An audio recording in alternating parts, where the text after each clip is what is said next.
Hello, my name is Orion Davis, and I'm doing a persuasive speech on the legalization of marijuana. 88,000 deaths per year by alcohol poisoning, 480,000 deaths per year from tobacco poisoning, 100,000 from pharmaceuticals, 19,000 from opiates, 5,500 from cocaine, 11,000 from heroin. Do you know how many people have died from the overdose of marijuana? Zero, not a single one. You'd have to smoke 15,000 joints within 20 minutes to die. So I don't even think Snoop Dogg can do that. Even if you were to pull it off, I don't even think the cannabinoids would kill you at that point. It'd just be the lack of oxygen. So why is it that tobacco and alcohol are both very much legal and they kill over 500,000 people a year, and marijuana is illegal and hasn't killed a single person? You think the government would want us using the safer drugs. So if we give a chance for the kid with the Rasta hat and an African drum to teach you about marijuana, you might learn some stuff. So even before I start on the legalization of marijuana, you should understand what marijuana is. Well, there's two forms of it. There's cannabis and there's hemp. Cannabis is the actual part of the drug that you can get high from by consuming, smoking, vaporizing, food, or extract. The main part of the cannabis is the tetrahydrocannabinol, or THC, which is the main psychoactive part of the drug. Hemp, however, is the most robust, durable, natural, and soft plant on the face of this planet. It can be made in the fabric, lightning oil, fiber, cotton, paper, and there are many, many uses. The clothing made from hemp lasts longer than cotton. You can also eat hemp and it's healthy for you because of the fatty amino acids. The paper lasts hundreds of years, and we have official and archaic documents made from hemp paper. Save the trees, grow some hemp. You cannot get high from industrial hemp, it's not a thing. Before I should start telling you about why it should be legalized, I should first explain why it was illegalized in the first place. It was very, very legal up to 1883. It was the biggest agricultural crop in the world. In 1936, due to Reefer Madness, a movie about some teenagers in high school that smoke marijuana and it leads to suicide, manslaughter, and many other incidents. It gets slandered by the public, so the public opinion is that if you smoke marijuana, you become a low scum of the country and you're horrible. Which led to the eventual downfall of all forms of marijuana. In World War II, the government decided industrial hemp is a good thing for war. They made a short 15-minute video about the uses for hemp and encouraged all farmers to grow it. So they legalized marijuana for war efforts. But shortly after the war, it was illegalized again because the government said it made people aggressive. In 1948, when the legalization of marijuana brought up to Congress again, they realized it was illegalized in the first place for the wrong reasons. It didn't make you aggressive, it made you a pacifist. And they were afraid that the communists, the Red Scare, were using marijuana to weaken our will to fight and making us too much of a pacifist. So it was kept illegal for the exact opposite reason it was illegalized in the first place. So prohibition is the means to lessen the distribution of that substance and lessen the need for it. However, it being prohibited, it is not working. Instead of weakening crime, it strengthens it. Marijuana is a multi-billion-dollar industry. There's a need for it, and there always has been. The same amount of users is virtually the same from when it's illegal and legalized. I mean, it's worth more ounce per ounce than gold. If you take 10 pounds of it across the border, it's worth 30. It's a gift of revenue for criminals. There were some drug dealers and growers interviewed, and they asked whether or not they wanted marijuana legalized, and they all replied with no. Because if it were to be legalized, they would lose money and their profits would go down. So if the criminals are the ones that want to keep the prohibition going, we might want to rethink the prohibition in the first place. If only we could compare it to something that was once illegal and is now regulated and selling virtually everywhere. Oh yeah, alcohol, that's a thing. When the prohibition of alcohol became a reality, everything went crazy. It was horrible. It gave birth to crazy, mass-organized groups such as Al Capone. Alcohol poisoning went up 600% during the Prohibition, and in most cases it was a law people didn't obey and just ignored. Now, because of the Prohibition, we have drug dealers deciding who's appropriate to sell to. We have drug dealers deciding the appropriate age to sell to. So your kids, your siblings, little Timmy. It is also said that by some teams that it's harder to buy alcohol than illegal drugs because you have to go through regulated areas where they check your age and to see if you're old enough to actually purchase such things. whether compared to illegal drugs, you can just go in the corner with Joe Smo from Kokomo selling you whatever he wants to whoever he wants at any certain price. Okay. So they're said to have some effects of marijuana that are not true or cannot be proven. The first one is it causes brain damage. When Ronald Reagan said in 1970 the most reliable sources say permanent brain damage is one of the inevitable effects of marijuana. However, Ronald's reliable resources were discredited years later, and there have never been any other studies or evidence found that smoking marijuana has caused brain damage. The study done by Dr. Robert G. Heath in Tulane University was a test where they took monkeys and pumped them full of around 60 joints a day through a gas mask within 5 minutes. It was done for 3 months. So for 3 months, they suffocated the monkeys for 5 minutes a day by not allowing any additional oxygen through the gas mask. The first thing that happens to your brain with a lack of oxygen, it kills brain cells. Another effect that is said to cause is it causes cancer.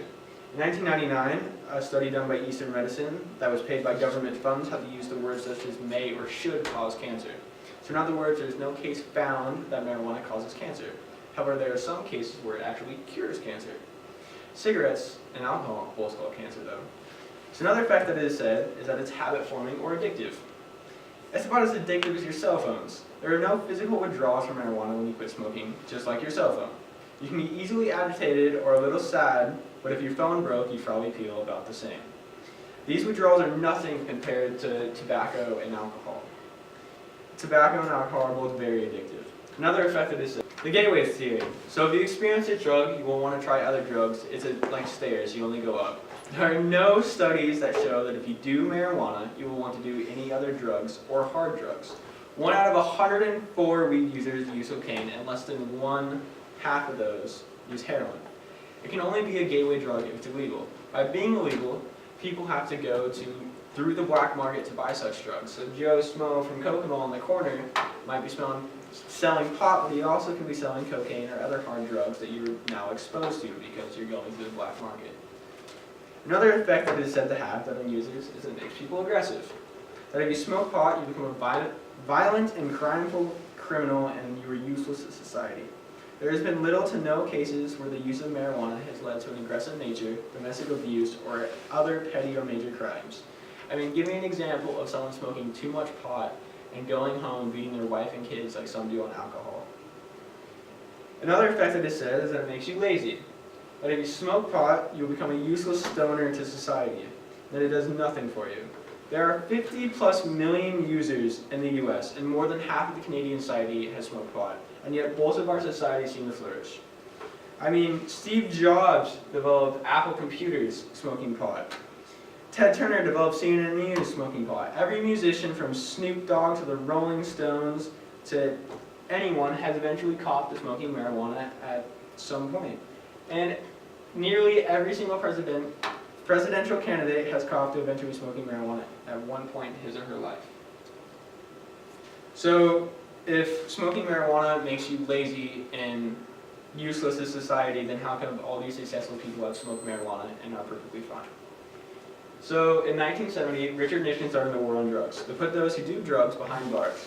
In reality, however, he just wanted to put those protesters on the war that happened to smoke pot behind bars, because if there's no protesters protesting the war, he can have his war. So the main focus was on cannabis. It was cannabis. Can I just keep going? Okay. Main focus was on cannabis. Estimated $7.7 billion was spent enforcing the marijuana prohibition. In Canada, $500 million was spent on drug busts, and $400 million of that goes to marijuana. The lesser of the evils. 750,000 people a year are charged with the possession of marijuana. And that now rivals the number of rape, robbery, murder, aggravated assaults, and domestic abuse combined. A conviction of marijuana follows you everywhere for the rest of your life. Well, on top of that, the excessive funding on the war on drugs, in 2003, the U.S. spent millions of dollars taking down the top criminals. $25 million for Osama bin Laden, $15 for Uday and Hussein, Saddam's sons, and finally $12 billion to catch the most dangerous criminal alive, Tommy Chong. Now, for those of you who don't know Tommy Chong, he's just an innocent actor and comedian that makes fun of stoners and people smoking weed. They arrested him for influencing the use of illegal drugs. So, with the government spending all these funds on a drug that is less dangerous than the ones we already regulate, it's just crazy to think about. So what does life look like with marijuana legalized? Well, in the case of the Washington and Colorado, our bordering states, it's pretty dope. Dispensaries in Washington sold over more than $1 billion worth of recreational marijuana since it was legalized in 2014. This generated over $250 million in taxes for the state of Washington. The Washington Times, it was said that the latest reports indicate no signs of losing its multi-billion-dollar industry. In Colorado, after the election in November 2012, the domestic marijuana industry is currently worth $7.2 billion. Along with the other states that have legalized it, they have gained a lot of revenue from taxing marijuana. Washington has used all this money it got from the tax revenue and it put it towards schools, hospitals, fire stations, police stations, Washington University, and in the schools it goes to the teachers, the students, school supplies, like school clubs, football, basketball, the sports, you name it. Healthcare, social system, roads, it creates jobs for people. I mean, somebody has to grow it, harvest it, sell it, move it, and someone has to build the dispensaries where it's sold.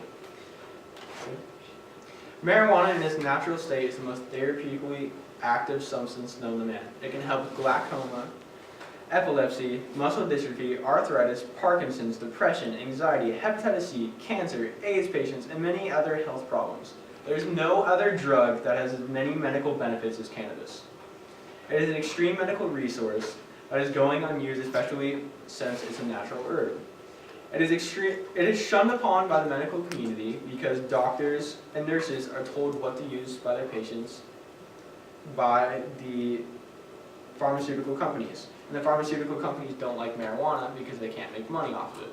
I mean, would you pay a ridiculous amount of money for a plant that you could grow at home? In conclusion, marijuana should be legalized as it was in the past.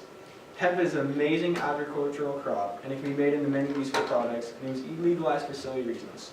Prohibition is not working in the first place. It strengthens crime, not weakening it. It has little to none negative effects on you. It doesn't cause brain damage, doesn't make you lazy or aggressive. It's not very addictive compared to the already regulated drugs. Also, it doesn't make you want to do any other drugs. Maybe eat a bag of chips, but not cocaine. On top of all this, we can make a lot of money from taxing it. Finally, if we legalize it, we can stop spending so much money on keeping it legal in the first place. Now remember, tobacco and alcohol both kill over 500,000 people a year, and they're both very well regulated and legal. But yet marijuana is illegal and hasn't killed a single person. So remember who the real killer is and legalize marijuana. All right. Shush, I'm going to ask him a question. So, with legalization of marijuana, if they do, what would you say regulations should be on it? Like ages, where it should be, where it shouldn't be? I think the age, I think it's safe to say you could put it at 21. Just like alcohol? Just like alcohol, because that's a safe age, because it's shown in studies that people that started at a young age, like teenager years, like in high school or in middle school, they've shown that it becomes more habit forming, just like if someone were to be pre-exposed to their cell phone or a gaming device. And it's also shown that it doesn't develop your frontal lobe, I believe it's frontal lobe, your decision-making skills in your brain. So the brain's not fully developed till around age 21? Until you're 21 and where it's safe, kind of like if you were to, yeah. And do you think it should be against the law like it is for alcohol, for like public drinking? I believe that it should be against the law for public drinking, and I mean... Like smoking, would you be, like with law, with smoking on the street, would that be one? Would that be against the law, or would it be more of like they do with alcohol? You have to be in a designated area or at a specific place, or like someone's house? I feel like it should definitely be like alcohol. It should be designated to specific areas like bars, like smoking bars. Or if you purchase it and you want to consume it yourself, I think it should be in your own home or your private area, like not in a public area where there's kids or other people exposed to it. So, yeah. But there's also another thing that goes off of the age of 21. With that, if that was the case, there's been shows and studies of people that have moved to those states because the kids have epilepsy or they have seizures all the time. Oh, okay, that's completely different. If they use it for a medical purpose, I am totally for someone using it for medical purposes. under the age of 21. I mean, they have cancer weed parties for like little kids that have cancer at like the age of 6, and they hand out gummy bears full of THC because it helps them with their pain and stuff. And I'm totally for that, especially for medical uses, because it's such a great medical resource. So you are for legalization of marijuana? I am definitely for the legalization of marijuana. I had another question. Excuse you, it's my turn. If you chew on a leaf, would you get high? You cannot get high from the leaves of marijuana. What actually gets you high is the plant, or not the plant, but the bud itself, like the flower of the plant. So I mean, if you were, I mean, you might get a little bit high if you chew on like a stem and a leaf, because there might be a little bit of like Residue? or I guess the little THC crystals on it. You do not get as high as you should, or as you would probably want to, I guess. Any other questions? There has been research, like they've said, that this should be legalized everywhere, like in the States, like other countries is, like Amsterdam and Canada. Canada legalized it back in 2012, Yeah. and they have no issue with it. No, they actually have it's not on 420, but they have a weed day where there's been, it's funny because the cops would just stand by and watch everybody smoke pot and like hand out joints to like little kids, like there's no age restrictions anymore. There's never been a single case of someone being aggressive or like any other craziness there, besides one dude that showed up drunk to the thing and he created like a aggressive nature. And being drunk because of alcohol. Because of alcohol, not from marijuana. And there's a lot of other studies show, it's just like, don't drink and drive, because you'll do a DUI for that. DUIs, I am totally against. You should not smoke pot and go drive. Yes, Along with alcohol. definitely. Stay in a safe area. Don't risk other people's lives. Another thing is moderation. Everything needs moderation. I mean, from TV to video games to food to Cell smoking phones. pot and cell phones. Like, I mean, you can't just excessively use it 24/7, but I think every now and then, or once a blue moon, is great. Okay. And then, yeah.